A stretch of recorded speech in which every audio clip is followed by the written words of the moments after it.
Hello and welcome to the Football Outsiders Week 10 preview show. I'm Ian O'Connor, Senior Data Analyst here at Football Outsiders. And with me, as he is every week, is Tom Strachan, Football Outsiders Fantasy Analyst. Today's show will be covering all things betting and fantasy for all of the Sunday games for Week 10, as well as that Monday Night Football game between the Washington Commanders and Philadelphia Eagles. And speaking of fantasy, in season long, are your season long fantasy teams floundering? Well, play on Underdog Fantasy with us and double your first deposit up to $100 with promo code OUTSIDERS. Play Underdog's Battle Royale, which is a fast 6-round weekly fantasy football draft where you've got easier chances to win than you have on traditional daily fantasy sports sites. You can even win $50,000 if you grab first place, which is a great payday. It's a far cry from that $2 billion lottery we had in the Powerball this past weekend, but 50 grand is still a pretty good first place prize. You can also try their pick'em game where you can easily pick players' chances to go higher or lower than their projected stat lines. You're basically parlaying prop bets. And you can do that even in states where traditional prop betting currently is not available. Underdog is the fastest growing fantasy site around, so join the fun over at underdogfantasy.com or download Underdog in the App Store and use promo code OUTSIDERS now to double your first deposit up to $100. That is a free $100 waiting for you with promo code OUTSIDERS. And with that, we'll jump right into our first Sunday game. It's another morning game here in the States, but it's in Germany this time, not in England. It's the first ever NFL game in Germany. For Tampa Bay, Cade Otton had his best game as a pro last week with 5 catches, 68 yards. His first NFL touchdown was the game winner. I asked you about him last week because he'd been utilized a lot with Cameron Brate out. Cameron Brate did return to practice this week, but Otton's been playing well. He's been utilized. Is he worth a look this week? Seattle is only 28th against tight ends. Yeah, I think if you're playing those kind of single games showdown slates, or if you're looking to cover for somebody who's on a bye week, then Cade Orton's definitely somebody who's interesting. I think he's an interesting person to be picking up in dynasty leagues at the minute. He's only 23 years old, so quite often we don't see tight ends hit when they're really young, but he's shown enough early on.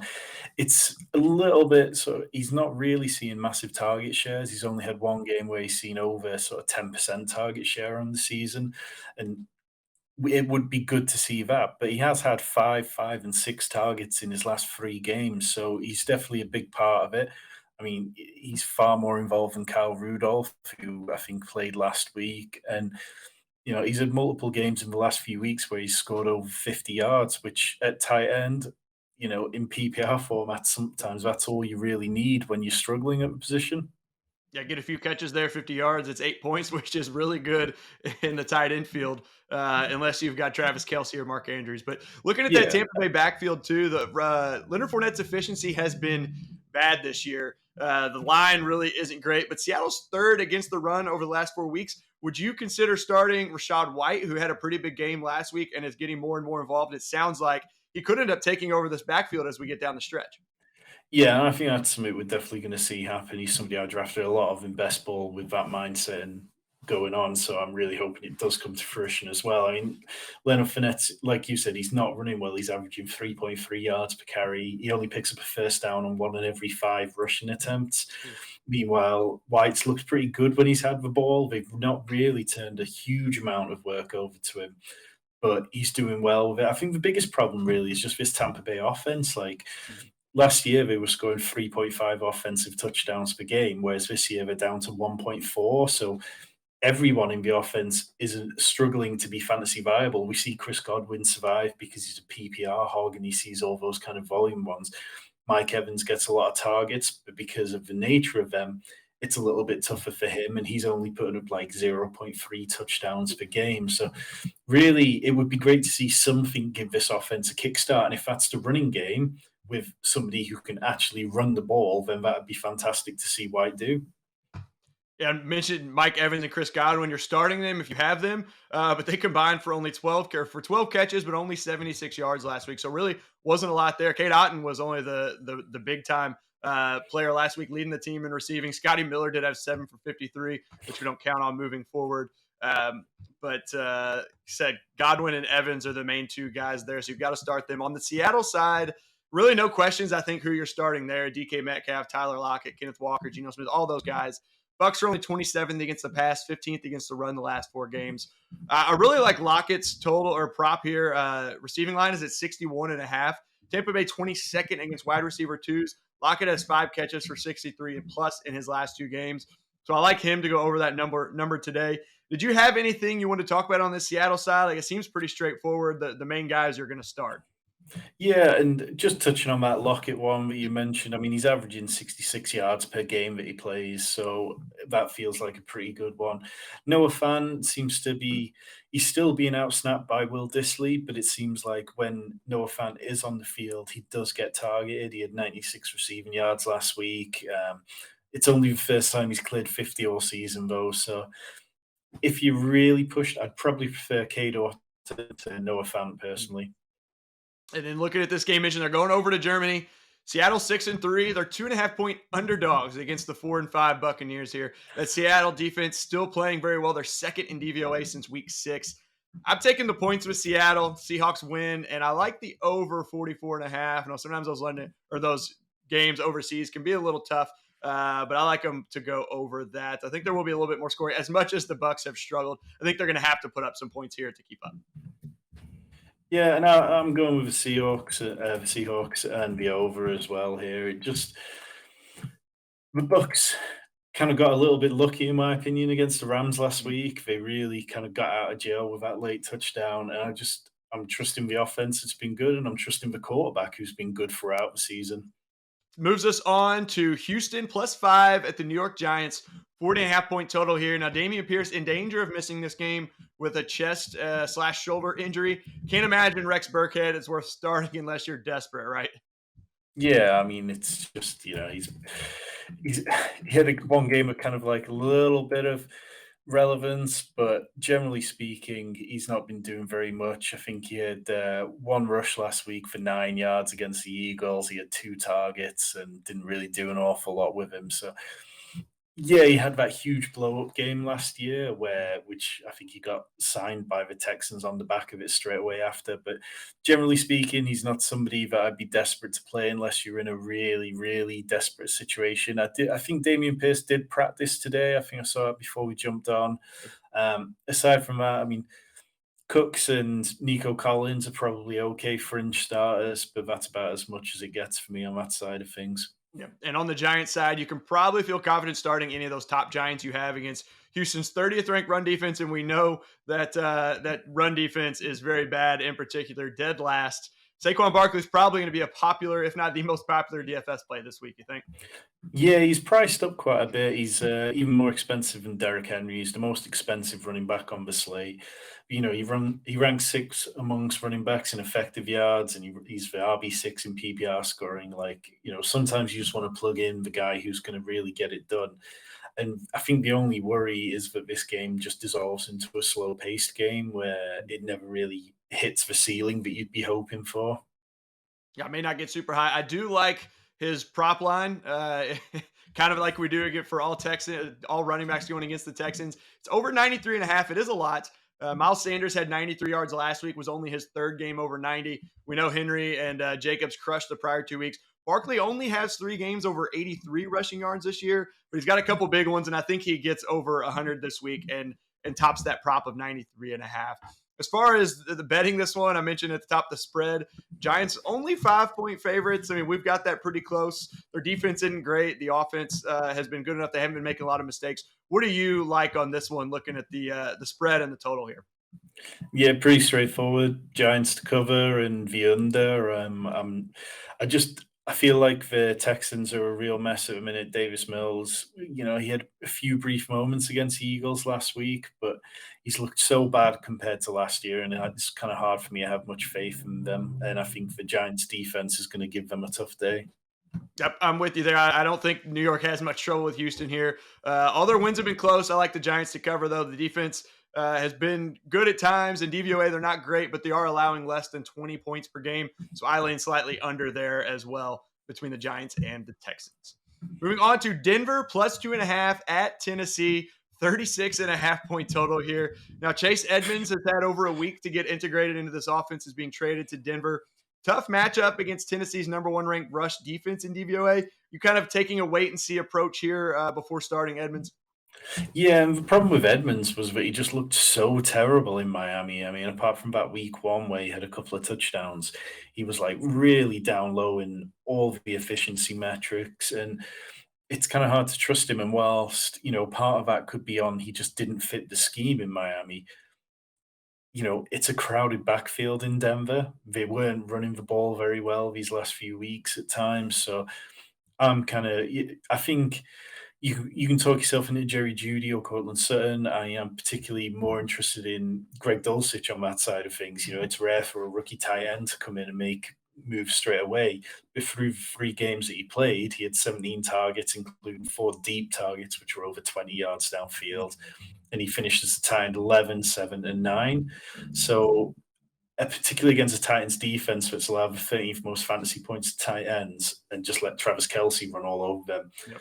Dulcich is somebody I'm really excited about. I think he's only 3,400 on DraftKings this week. And it feels like if the Broncos weren't coming off their bye week, there'd be a lot more talk about him.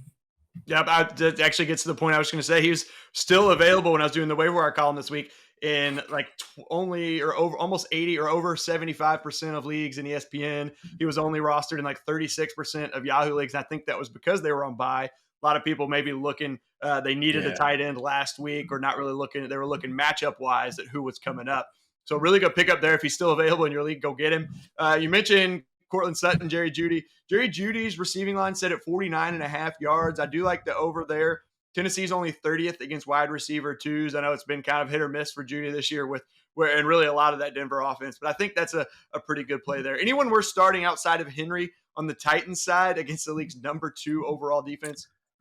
Well, I think we're still kind of in a little bit of wait and see on Ryan Tannehill. I missed whether he'd practiced yesterday, and I think if Ryan Tannehill plays, you can talk yourself into playing Robert Woods. But this past game hasn't looked particularly great, even with Tannehill in there. And I think maybe when Treylon Burks is back, we can start talking about this passing game because there should be more options and perhaps receivers will be actually get open. But last week Malik Willis had a 42% completion rate, and it was miserable. And the Chiefs' passing defense isn't an elite one, so against the Broncos' pass defense, I'm not really interested in starting a well below average passing attack.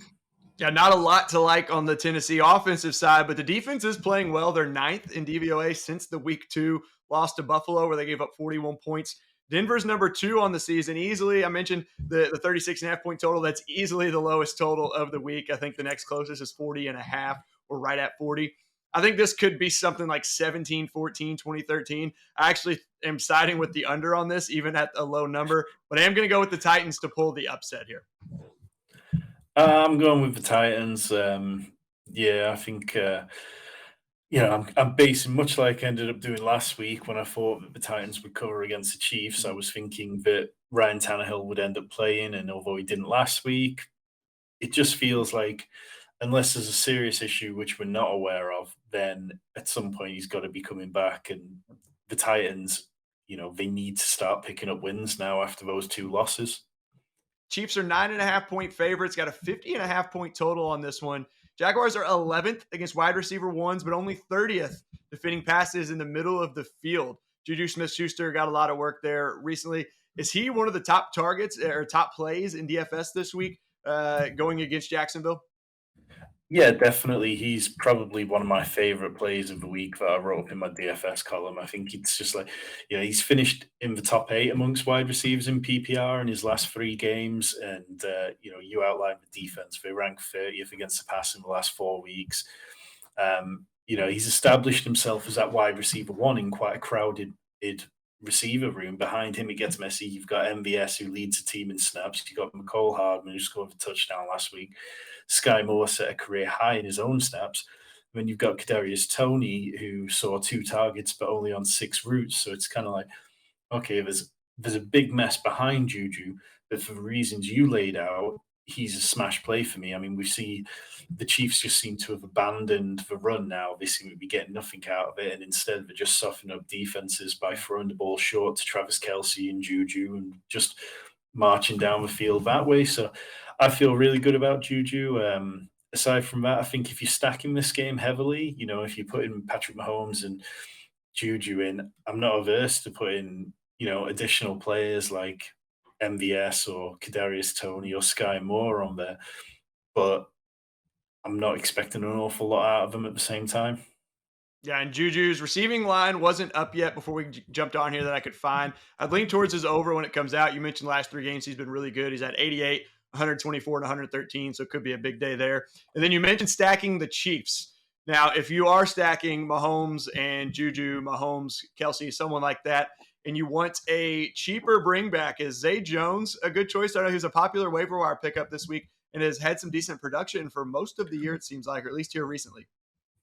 Yeah, I don't mind Zay Jones at all. I mean, he's averaging 6.9 targets per game on the season. He's seen 6 red zone targets, which is second on the Jags behind Christian Kirk's 11. So, he has a steady 20% target share. So he's established himself as a part of that role.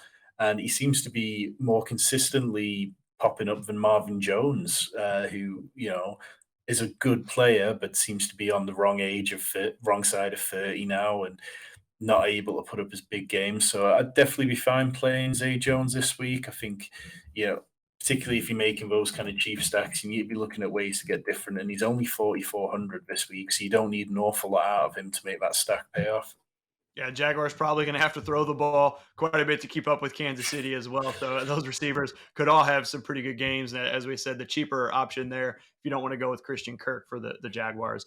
Now, looking at this game overall, betting wise, I could see the Chiefs running away with this, but could also see the Jaguars staying in it. They have shown over the course of the year, playing the Eagles close there for a while before the Eagles kind of pulled away, just manhandling the Chargers back when they were somewhat healthy. I know that it seems like they haven't been healthy all year. I think the Jaguars cover late. Uh, Maybe they're down 14, 15, and they score a touchdown to get it inside of 10.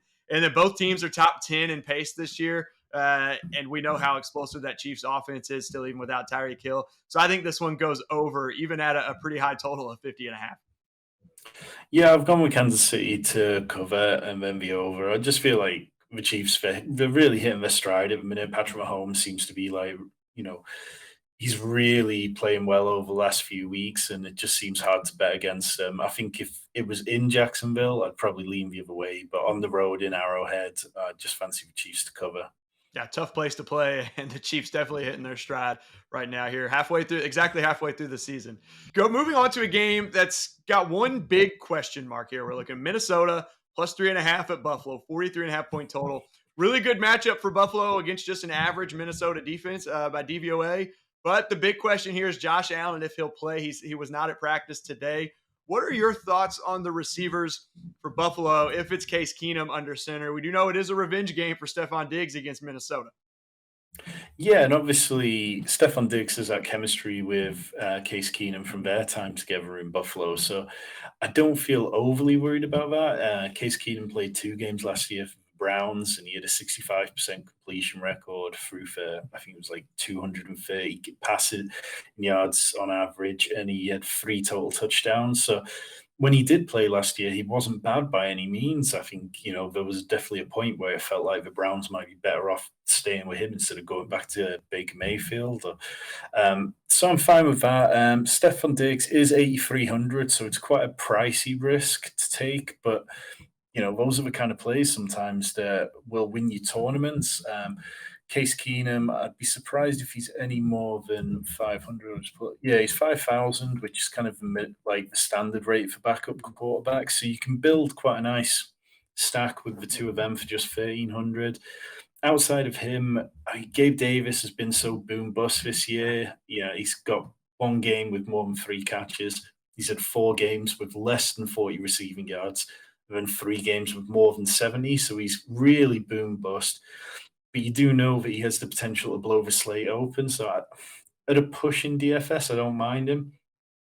It'll be I'm kind of interested to see what shakes out with the running back. So because if Case Keenum, if they're not able to play the game as much as they'd like to, do they end up leaning on Devin Singletary? Naeem Hines made his debut last week, just 1 target, and was mainly on punt duty. So yeah, but at the same time, the Vikings rank 7th against running backs as receivers, so it doesn't really feel like a great matchup for pass catching backs anyway. So really, if you've got confidence, I wouldn't tell you to not play them. I'm sort of tempering expectations that little bit.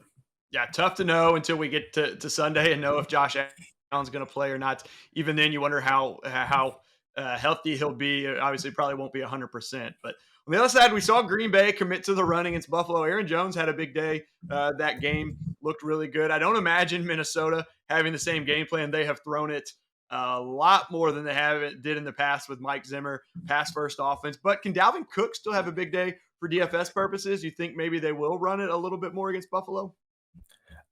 I think Dalvin Cook's one of those players who we've not really seen too many blow up games from him this year, and he doesn't seem to be getting quite as many touches as he did in previous years. There's been points with Dalvin Cook where he would just be barely off the field, but the team seems to be managing him quite well, whether that's with one eye on the playoffs. He's averaging 18 touches a game, which is it's good, but a lot of these workhorse running backs are in the low ends of the 20s. So I don't hate it, but it's definitely, running backs against the Bills just feels like not a perfect matchup really, because the game could easily get out of hand if Josh Allen's playing, and then they find themselves having to pass a lot. So yeah, it's definitely like you don't sit Dalvin Cook, and I think he's somebody who will go overlooked in DFS because he's priced at 8,000, and it doesn't cost you a lot. It's only 100 more to get up to Nick Chubb, who has a far better matchup. Yeah, it could be a thing where if Case Keenum does play and you think maybe Minnesota is going to get up in this game, that they'll run it a little bit more to kind of put them away. But again, with everything here, it's hard to pick and hard to know with that uncertainty surrounding Allen. Looking at the line, I mentioned it's 3.5. It's dropped from 7.5 down to 3.5. If Allen plays, I like Buffalo to cover. If you've got it at 3.5, I'm sure it'll move a little bit if he's back in. But I do think Buffalo can still win with Case Keenum. Their defense is just so good and has been so good this year, but it will be closer. I would probably lean Minnesota to cover at that point, maybe a closer, low scoring game. But I do, with saying it could be lower scoring, I do like the over either way. The difference of being over 43.5, like 24-21. I think it could be pretty close there, but do like the over, especially if Josh Allen's in this game. Yeah, I'm with you across the board there. I mean, these prices are prices that are expecting Josh Allen not to play, but I don't think the step down from Allen to Case Keenum is the same as, some of the situations we've got, like in LA, for example, with the Rams this weekend. So, yeah, I think that's fine. Chase Claypool's gone could mean more work for Pat Fryermuth, but the Saints are number one defending tight ends this year. Is he still worth starting with an expected or a potential volume increase? His volume's already pretty high, seeing 7 or more targets in 3 of the last 4.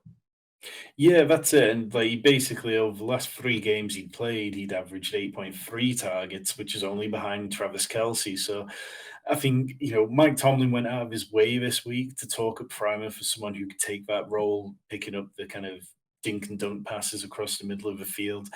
So it's definitely not a matchup that I like. He's somebody I kind of reluctantly wrote up in the DFS column this week because the Saints also like ranked number one against tight ends in DVOA and fantasy points to position. So it's like that double down, nothing good is happening. But sometimes, this isn't, if you're playing double up games on DFS, I would not be playing him. But I think if you're playing tournaments and if you think this game can get a little bit feisty, and if you're looking to correlate Alvin Kamara or Chris Olave with Pat Fryermuth to get a little game stack and hope that you get something out of it, then that's definitely fine. I think George Pickens will be a fairly popular pick this week. Just pull up his price. He's only 5,000, and quite often we see rookies coming out of the bye week receive a bump in production. So I would expect him to be owned. And sticking on that Pittsburgh side, one more guy with an expected workload increase, Jalen Warren. Expected to get a little bit more work and has been talked up a little bit. The Saints gave up 188 rushing yards last week to Baltimore. Is he maybe a sneaky flex play in season long and or DFS, or do you think he maybe won't get enough work to really be worth playing? Yeah, I'm not sure that we get quite enough work out of him for DFS purposes. I think, his salary is only 4,900, but really there you're talking about wanting a 15-point game out of him to really pay that off. Like we tend to look for, if you lop off the hundreds and look at that first number and times it by 3, that's what you're kind of aiming for a lot of the time. And even in the games where Warren's seen a decent amount of touches. Like in the last game, he had 9 touches, which was 6 rushing attempts and 3 receptions. He only totaled 10 DraftKings points. So I'm kind of a little skeptical that he's going to get quite the workload. I think some of the reports coming out were opinion pieces as much as anything. I know Mike Tomlin said some vague stuff about it, but I'm kind of, unless we hear something more concrete from somebody like Adam Schefter or so, then I'll probably be in a wait and see mode on it. But I have picked up Warren in a couple of leagues I'm in this week, and I think if he's available on the waiver wire, he's worth doing just to see what happens. Yeah, could end up having a big role, like we talked about with Rashad White there. You mentioned Chris Olave, Alvin Kamara. You're starting them everywhere. Probably good plays in DFS. Anyone else you like on that New Orleans side against Pittsburgh? Not particularly. I mean, Chris Olave is 100% somebody I'll be playing a lot of this week. I mean, the Ravens have only allowed 5 top 24 wide receiver performances against them this year, and Olave did that, and he just looks really good. He doesn't look like a rookie. He's really smooth in the way he runs his routes, and he leads all rookies in targets, receptions, yardage, and fantasy points. We've seen this Steelers defense struggle at times, so definitely in on him. I think Alvin Kamara should probably have a better day than he did against the Ravens. Roquan Smith was just shutting him down every time he got the ball. And it sounds like Mark Ingram's going to be out for a little bit still. So we've seen Kamara have the ball a lot more in those situations. I think it's Juwan Johnson was just kind of like getting into that territory where he had a kind of reliable role. And Adam Troutman returned last on Monday night and seemed to eat into it just a little bit. So that's kind of worth paying attention to for deeper leagues. Juwan Johnson did get that long touchdown, which was a bit comical. But yeah, it's not fantastic. And I wouldn't be surprised to see Andy Dalton benched in this game. Yeah, and Taysom Hill was not used very much on Monday night, but always a possibility to go off in a game. So I know I'm holding him at least in one league just to kind of see what happens. But in this game, the line has dropped from 3 to 1.5.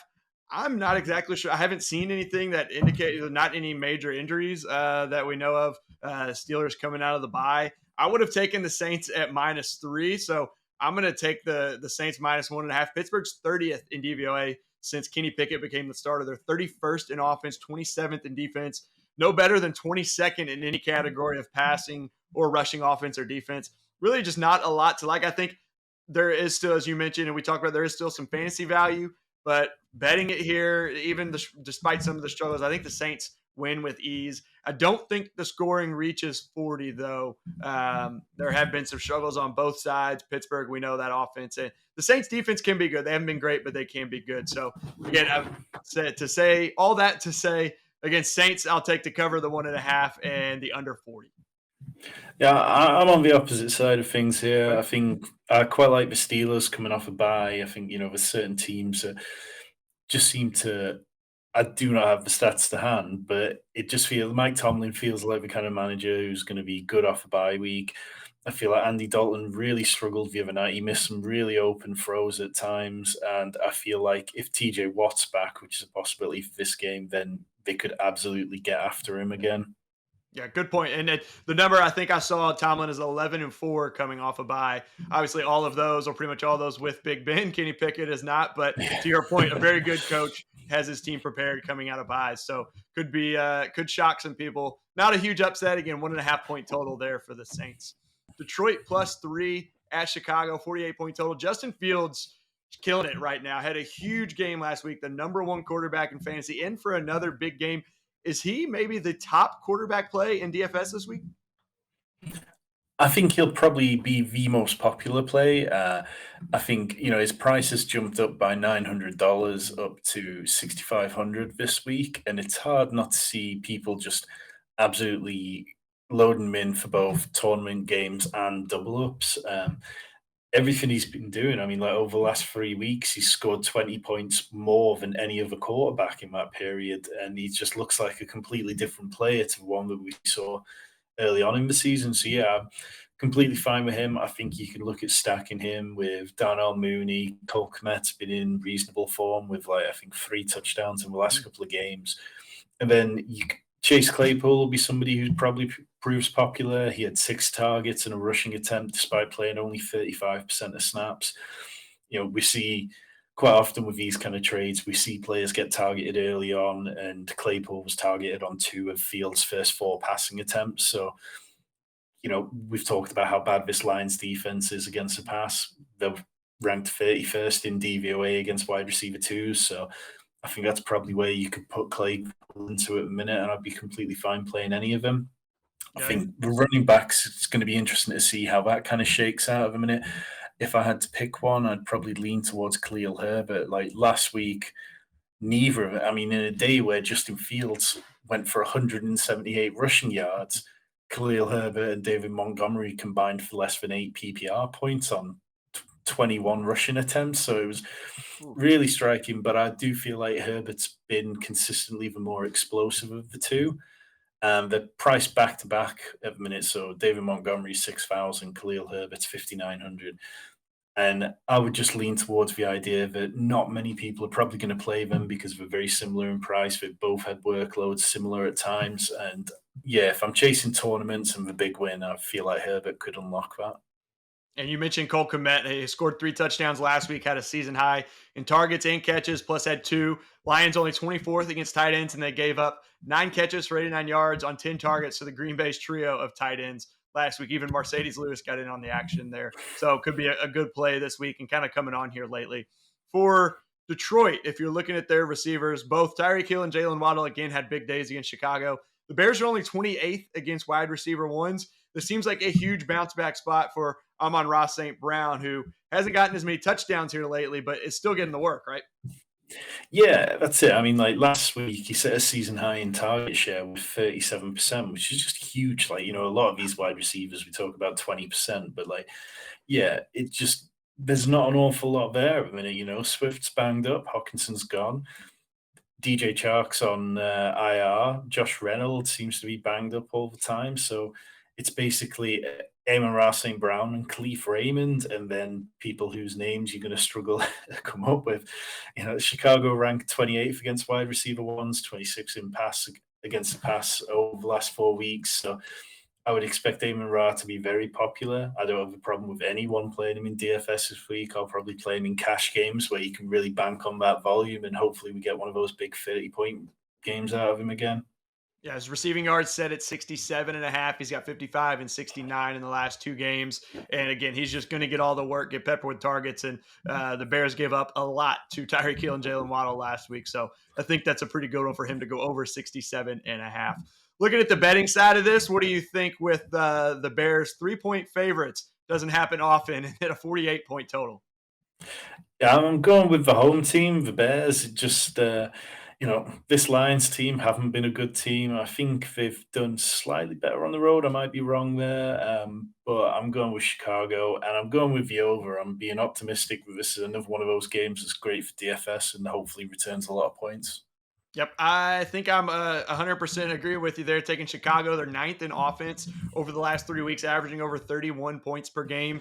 The defense is only 31st, but Detroit had a decent showing last week as a team, but that was mostly due their defensive performance to Green Bay's just anemic offense. Detroit was dead last in defense until that game last week. So I like the Bears. I like the over as well with you. Of course, the Football Outsiders projections have the under. Not only do we have the under, we have it as our highest confidence pick of the week. But oh well, I'm going to stick with the over. I think there could be a lot of scoring with some struggling defenses there. So over, both taking the over, both taking Chicago there. Moving on to Cleveland +4 at Miami, 49-point total here. Could be a lot of fantasy points in this one. Miami's 31st against the pass, 7th against the run. We know Nick Chubb's going to get his work and get the volume. Is Jacoby Brissett, though, maybe a sneaky play here in DFS against that Miami pass defense that's really struggled? I don't hate it, but I think when you look at these players who had nothing on the ground, these kind of statue quarterbacks, and Jacoby Brissett, maybe he's not quite a statue. He does pick up the odd sort of 10, 15 yards in games. But you kind of have to look at, okay, what's a ceiling game for Jacoby Brissett? And I think it's fair to sort of say a couple of 100 yards and 2 touchdowns, which, you can walk away on DraftKings with as little as sort of like 13, 14 points around there.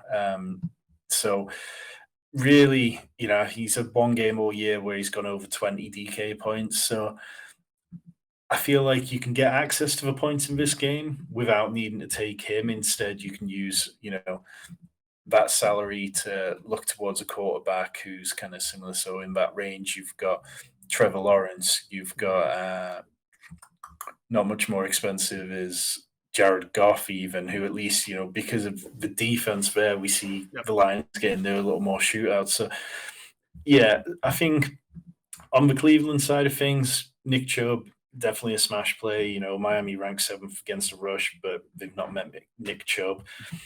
I like Donovan Peoples-Jones this week. He's only 4,300, and whilst Amari Cooper's picked up quite a lot of publicity about how well he's doing, Donovan Peoples-Jones has been a wide receiver 3 in the last 3 weeks. He's averaged 6.2 targets per game. He's had no touchdowns this year, but he's still managed to have 5 double-digit PPR performances. So it's like, if a little bit swings his way and he ends up with a touchdown as well as that, that's a real smash play at 4,300. I'm interested to see if David Njoku makes it back. He said he was going to play, but then he didn't practice yesterday. But before he got injured in week 7, he had 3 top 6 finishes amongst tight ends in a row. So I'd have no problem plugging him back in if he gets in at least one decent practice. Yeah, he was off to the side from what I heard today. It sounded like he was likely going to be a non-participant, but still has tomorrow, Saturday, a couple days possibly to get in there. The Donovan Peoples-Jones pick you mentioned there, I really like him, and his receiving line is set at 41.5, might be one of my favorite of the week. You mentioned he's averaging 6.2 targets per game, also 4.6 catches for 69.4 yards since the start of October. That's 5 games, and he's got 50 plus in all 5 of them. So 41.5 against a Miami pass defense that struggled. I really like that bet there. On the other side, Cleveland is kind of the opposite defensively. They're better against the pass than the run. They're still only, though, 21st and 26th against wide receiver 1, wide receiver 2. Starting Hill, starting Waddle, no doubts about it there. But in the backfield there, with a full week of practice, Jeff Wilson could have a bigger day against their 30th ranked rush defense. Raheem Mostert got in the end zone on the ground while Wilson got in through the air last week. Are both running backs okay starts, kind of like we see with Chicago? I think so. I think, you can definitely pick one for DFS purposes and hope they get the touchdowns. I'm a little more optimistic that the passing game is going to be, I feel like these stats might be lying to us a little bit in some ways because, you know, apart from beating the Bengals, who they beat before the bye week, and they've had the Bengals number for a couple of years now, they haven't faced a pass-focused attack since facing Justin Herbert in Week 5. They've been playing teams like the Ravens and the Patriots, these teams who like to run a lot. So I feel like, there's no reason to be afraid for the passing game, and we've seen what Jalen Waddle and Tyreek Hill can do. So yeah, I don't mind taking Wilson or Mostert. I think it'd be easy to fall into the trap of thinking that Wilson's going to steal the job because he had a good game last week. When we've seen when Mike McDaniel was in San Francisco, try to guess what goes on with the running backs is always tricky. Absolutely. And Wilson and Mostert, I think, got equal carries. Wilson had a lot more rushing yardage. I mentioned Mostert got the touchdown. 3 targets to 2 targets for Wilson and Mostert. Wilson caught both of his. Mostert did not catch either. So that's part of the reason he had the bigger day last week. So could be either one there. This should be an exciting game, though, overall. Like I said, could be a lot of fantasy points, could be a lot of points scored. They're right next to each other in DVOA. Both top 5 offenses, both bottom 10 defenses. That's a recipe for scoring in my book. So I think Miami wins. I think Cleveland covers, keeps it pretty close again at 4 points. Maybe this is a 3-point game, and I definitely think we see it go over 49. How about you? I'm going with Miami here. It's just Miami, but the under. I just think this Cleveland offense, they're good, but they're not really shootout type of good. Moving on to a game that's really not very pretty at all. Indianapolis +6 at Las Vegas, 42.5 points. Really not sure what to expect with Jeff Saturday taking over head coach for the Colts. Now, Jonathan Taylor, it sounds like he's probably going to be back this week. Has a decent matchup, but that Colts O-line is second worst in adjusted line yards. So not what it once was. Are you trusting Jonathan Taylor this week? I think it's tricky because when he has been on the field, he's not looked good. Like, he's a far cry from last year. All his stats are way down. I think, and you can blame part of that on the offensive line, but also he's not running that great in yards after contact. So you spend 101 on him probably. So Yep. if you're going to play him, then you probably have to start him. I would not be starting him in daily fantasy. I mean, he's only 7,500, which perhaps he's got a slate breaking opportunity there, but it just feels really difficult to play him at the minute. And I do think Jeff Saturday feels like the type of head coach who would like to establish the hell out of a run. Yeah, the volume could be there, maybe not the efficiency, like you said, just hasn't really looked great. Now that Colts defense is just outside top 10 in the DVOA. You're starting Josh Jacobs and Devontae Adams though, but the Colts are only 27th against tight ends. Darren Waller was put on IR today. Foster Moreau was one of the tight ends I wrote about in the waiver wire this week. He played at least 96% of the snaps in every game since Waller's been out. So that's week, I think 7 on. I think they had their bye in week 6. He left in week 5. Is he a quality play in DFS in season long for you? I think so, and he's only 3,200, so he'll be somebody who I add into the column probably tonight or tomorrow morning. 3,200, you really don't need an awful lot.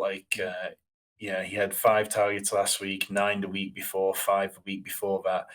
And that's the kind of volume that can do just fine for this. So I think that's completely fine. I think Mac Hollins is somebody who's interesting. We've seen him play a couple of games this year where both Renfro and Darren Waller were out, and his PPR points rocketed to like 18 points per game. So he's somebody I'll also be adding into the column, and I think he can play with confidence.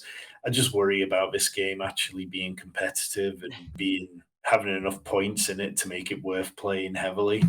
Yeah, you're right. And Matt Collins there, I was going to mention Henry Renfro was also put on IR today. They lost a couple guys, it seemed like within about half an hour. So it's rough there. Devontae Adams going to get a ton of targets. Matt Collins, as you mentioned, has been really good when given the opportunity this year. Now, looking at this game overall, I mentioned it's a 6-point spread in favor of Las Vegas, 42.5. What are your thoughts on this one? Yeah, I'm going with the Raiders. I mean, the Raiders desperately need a win. I think the Colts going on the road with this week, they didn't even seem to know who was calling plays. Like, how's Jeff Saturday even going to know the playbook? It feels a little comical. Sam Ellinger, the wheels really came off last week, and I don't have any faith in the Colts whatsoever. So I've gone with the Raiders to cover and the under. Yeah, so I agree on the under. Two below average offenses, under 42.5. I went the other way on the spread, just not even data based, analytically based or anything. Just sometimes seems like new coaches kind of ignite a fire in their team. They get a win in their debuts. I don't think the Colts win given the state of their offense. It's dead last in the league. But I think they can cover because the Raiders just can't put anybody away. It seems like they've blown, 3 at 17 or 21-point leads this year. It's been rough. The Colts defense I mentioned has been pretty good this year, just outside the top 10. So I think they're able to keep it close and they're able to cover, but the Raiders do win as well because there's really not a lot to like about the Colts on paper. Just kind of a gut feeling there. Head coach coming in first time. There's been a lot of negativity around it. So I think maybe they rally together and are able to keep it close. So Dallas -5 at Green Bay, 43-point total.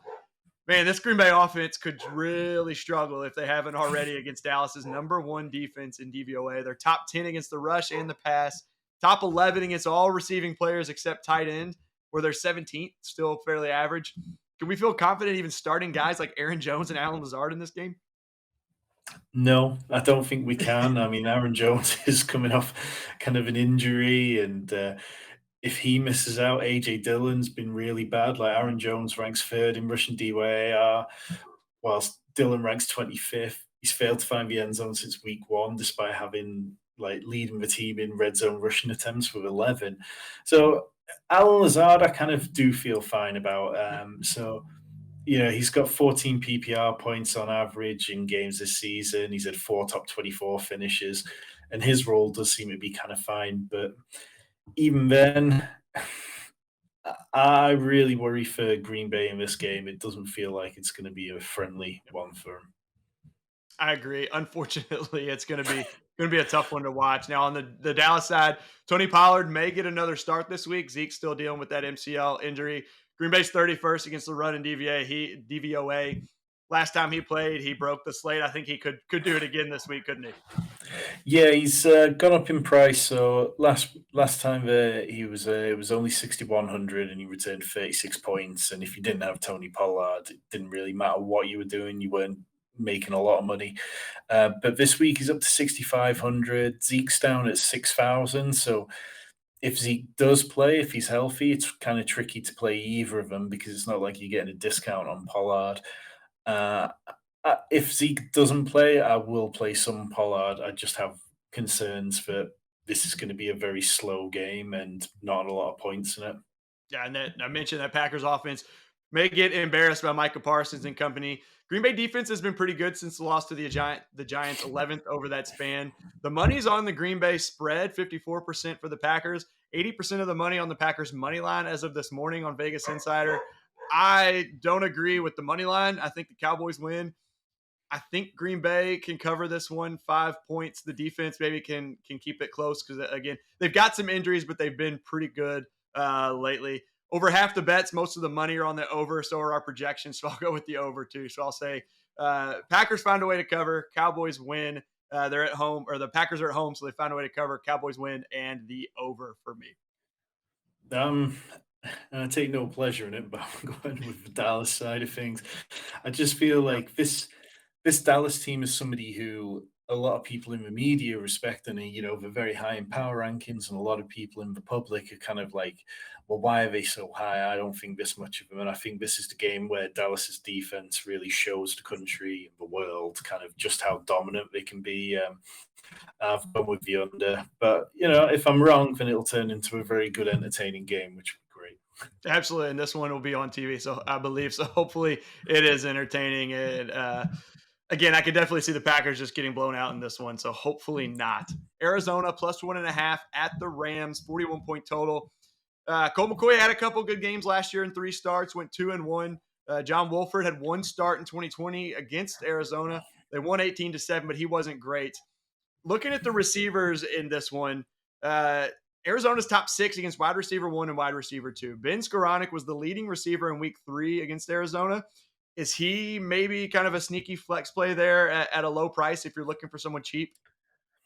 I don't think so because it just feels like since Van Jefferson came back, that it's kind of like a little too messy. Last week, Ben Skoranek did outsnap Van Jefferson 64% to 35%. So it seems like he's a little bit ahead of Van Jefferson currently, but he doesn't, he only had 2 targets. So really, you're counting on one of them ending up being a touchdown to make it worthwhile, which with this LA Rams team, it's a little hard to bet on any kind of touchdowns happening. I think I wrote up Tyler Higbee with the idea that Matt Stafford would play, but I think his having concussion seems to be more likely to rule him out than Kyler's injury. So, Tyler Higbee has played 4 games with John Wolford, and in those games he's had average 4.5 targets for 40 receiving yards. So I don't hate that. I think, against this Arizona team who leak points to tight ends, I would consider it. I feel more confident that on the Arizona side of things that Kyler's going to play, though. So really on the Rams, Cooper Cup's Cooper Cup. You've got to start him in season-long leagues. I wouldn't start him in DFS this week because he's such a high price, and in this situation, it'd be very easy to see him bust. The running game's absolutely dreadful. Like, Cam Akers managed 3 yards on 5 attempts. Darrell Henderson had the team's longest run of the season with a 23-yard effort.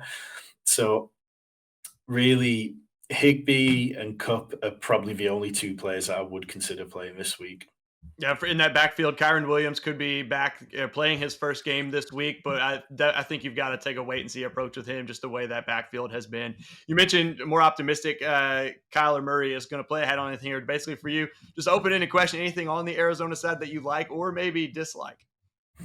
Yeah, I'd call DeAndre Hopkins my fade of the week this week. I think after those 2 games where he came back and he saw 32 targets over the last 3 games, which is the 4th most amongst receivers in that period. It's it kind of went off the tracks for a little bit in the second half last week. And then you look back at Hopkins' last 3 games against the Rams, and he's had 5 receptions for 54 yards, 4 receptions for 67 yards, 4 receptions for 35 yards, and 0 touchdowns in all of them. And a lot of those games, he was getting double-digit targets, but he just wasn't able to do anything. I think this Rams defense is starting to find their feet a little bit more. They seem to be getting a little bit healthier. So I definitely won't be playing him. I think there's far better options at wide receiver around him. In terms of a running back, it was interesting to see James Conner come back and immediately take all the workload. You know, Benjamin had played really well at times, but he ended up with just 27% of snaps last week. So I don't have much confidence that Benjamin is going to see a big uptick this week. I think James Conner is somebody that you can definitely look to play. He rushed the ball for 6.5 yards per carry last week and caught all 5 of his targets. So if push comes to shove and you're looking for a very different play, I don't expect a lot of people to be on James Conner this week. Yeah, and LA has won 11 of 12 against Arizona. I mentioned they met in week 3. Both teams have gone loss, loss, win, loss, loss since that meeting. Last time we were looking at Rams minus 3.5, total was 48.5. This time we're down to Rams minus 1.5. The total's only 41. If Stafford plays, I like the Rams at home to win this and to cover at 1.5. If he doesn't, I think you have to go Arizona. Or at least I will go Arizona there. Either way, though, I think the under hits again in this one, especially if neither of those starting quarterback plays or Kyler plays and Stafford doesn't, or vice versa. How about you? Yeah, and it's kind of like this is the worst possible time for this to happen to Yeah. Stafford because it's kind of a loser goes home match, really. Like both these teams desperately need a win, but because of what you've said, John Wolford starting, and I think that Arizona defense with JJ Watt, and they've been getting after people lately, and I think that defense is an interesting one to play in DFS. I'm going with the Arizona side of things, and the over got to land because 41 just feels just a smidge too low. Los Angeles Chargers +7 at San Francisco.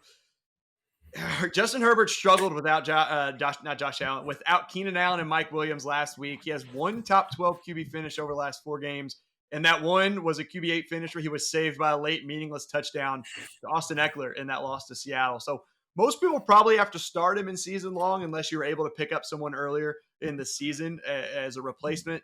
But are you, I imagine, probably avoiding him altogether in DFS against San Francisco? I think so. I think, and he's on, this is the Sunday night game, right? So he'll be in for single game showdown slates. So it's kind of, if you're putting together those single game showdown slate lineups, you need to tell yourself a story, and those stories are going to have to be okay. Justin Herbert can pay off his salary here, but the Niners allow the 8th fewest points to quarterbacks in fantasy. And it just hasn't looked the same as it did last year. I mean, Josh Palmer had a good game last week, but there wasn't really anyone but him. It was kind of really good to see Austin Eckler actually doing some damage in the running game last week. I think before last week, he only had one game where he'd averaged over 4 yards per carry, and he'd racked up more in one game than he'd managed in the previous 4 combined. So perhaps that's something they lean into. I mean, this San Francisco defense, as you were mentioning, like they allow the 7th fewest points in fantasy to running backs, but they do allow the 7th most fantasy points to running backs in the receiving game. So perhaps it's another big Eckler game, and if you want to build a single game showdown slate lineup around that, you can stack Herbert with Eckler and hope the passing game explodes but goes through Eckler. Yeah, and you mentioned Josh Palmer and DeAndre Carter. Both could be quality plays in game that likely have to throw. I think Palmer probably the better option there. On the San Francisco side, though, you've got Debo Samuel likely back. They've got a ton of weapons there now. How far down does Brandon Ayuk fall in the pecking order here? And for fantasy, I know you and I were both high on him coming into the season in the first few weeks with Trey Lance. Yeah, I'm kind of fine with Brandon Ayuk playing him. If you need someone to play in your flex positions, he's averaged 6.8 targets per game, which is behind Debo's 7.9. But where Ayuk gets used a lot is in the downfield passing game, and he's had 5 deep targets for the season compared to Debo's 2. And Ray McLeod has more than Debo. So really, Ayuk is that deep threat for them, and I'd be fine playing in them against this Chargers team that you just never seem to know what you're going to get from the defense. Yeah, and looking at this one, you mentioned the defense, the offense, they both struggled the last 4 weeks. Offense is 25th, defense 22nd. Still looking at the spread, it's 7 points. So you kind of never know what you're going to get. I'm going to side with prime time. They're going to play well. I think they're able to cover just barely that the touchdown and PAT spread. I do think the 49ers win. And looking at this is another one. Chargers play very quick. They're number 1 in situation neutral pace, number 2 overall. 49ers near the bottom, so they kind of even each other out. But between the 49ers offense, all those weapons, Justin Herbert, Austin Eckler on the other side, I like the over to hit on Sunday night at 45.5. It doesn't seem really too high, and I think it should probably be a few points higher there. How about you? I'm just leaning with the under on this one. I think the Chargers do cover. 7 seems pretty big, really. But yeah, this just feels like something that could be like 2024, something around there. But yeah, hopefully it's at least entertaining. It's the first meeting of the year between Washington and Philadelphia. Eagles are 10.5-point favorites, 44-point total. Washington is number 2 against the run, only 25th against the pass. Huge day incoming, I think, for Jalen Hurts and these Eagles receivers, receiving players. Who's your best captain play there on Monday night? AJ Brown's going to be hands down the most popular. I think, it's very easy to just look at that and be like, well, that seems like the most obvious play, and it's where probably the field will go if they're not taking Jalen Hurts. I don't really lean towards Dallas Goedert because Washington have allowed the second fewest fantasy points to tight ends this season. In terms of wide receivers, I love Devonta Smith, and he keeps hurting me. His last 2 fantasy finishes have been 54 and 54. So we've seen those big ceiling games. So I'll probably create a couple of lineups, and one will have Devonta Smith as the captain, just hoping that people have been burned by him and don't want to play him. But yeah, it's not been pretty lately. Yeah, the good news is I've got here Washington is dead last against wide receiver too. So could be a good play there to keep people, like you said, most people going AJ Brown. Could be one of those big Devontae Smith games. Like I didn't see his receiving prop yet. It didn't see it up yet, but it'd be interesting to see. And would lean towards the over based on that and just the fact I think they're going to have a big game. Any viable starts outside Terry McLaurin? I know he's probably not a captain play because he's got a tough matchup, but I feel like you still got to include him in those lineups, right?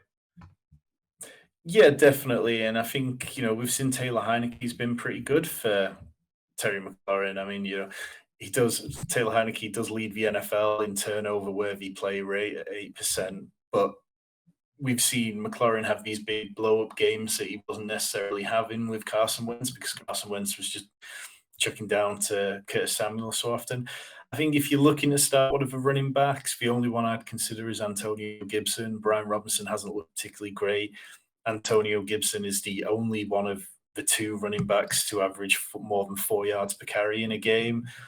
Gibson's also had like a 12% target share over the last few weeks. So he seems to be taking on the JD McKissick role, but he's also just running better than Brian Robinson and using the reps better. So at a real push, I'd start Antonio Gibson, or I'd put him into, DFS lineups. And then looking at against spread 10.5 points, 44-point total. What do you think there on Monday night? I'm going, pretty obvious here. I'm just going Eagles with the spread and money line, and the under, not having enough faith in Washington to be able to fight back. Yep, I agree with you. The Washington offense has been better with Taylor Heineke. Still only 22nd in DVOA. Philly does struggle against the run, but Washington's going to have to throw to keep up with them. Now, Houston covered on a short week with that mini bye, having played last Thursday. I like Philly to cover. Before we go today, though, don't forget you can get that free $100 from Underdog Fantasy using promo code OUTSIDERS. They'll match your deposit up to $100 for you can use it for their Battle Royale or their Pick'em in any game and across games using promo code OUTSIDERS. Also, don't forget to sign up for FO Plus at footballoutsiders.com/subscribe to get NFL betting picks, fantasy advice, premium stats, articles, get an ad-free experience, and you get access to all of our data a day early on Monday instead of having to wait until Tuesday. And last but certainly not least, join us on the Football Outsiders Discord for in-game conversation for every game, all day Sunday, Monday night, and on Thursday night as well. Tom, thank you for joining me as you do every week. Everyone out there, enjoy the action. May your fantasy teams win this week and all your bets hit.